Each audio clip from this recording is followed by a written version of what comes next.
தத்துவம் என்ன சொல்லுகிறது என்றால், ஆடுவதற்கு கால்கள் தயாராக இருக்கின்ற பொழுது ஒரு மேடை கிடைக்கும். நீ ஆடுறதுக்கு தயாரா இருந்த. உங்களில் யார் அடுத்த சோபனாவில் ஆடுறதுக்கு ஒரு மேடை கிடைச்சிருக்கு. சென்று வா மகளே, வென்று வா. பெரிய புரட்சியே நடக்க போகுது. அவ்வளவுதான் சொல்லிட்டேன்.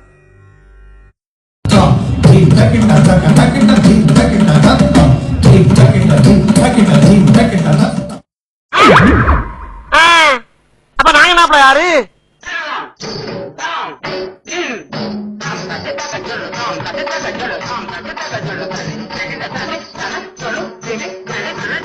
இல்ல ஒரு பக்கம் தானே காட்டுனீங்க, மறுபக்கம் காட்டியிருந்தா தெரிஞ்சிருக்கும்ல.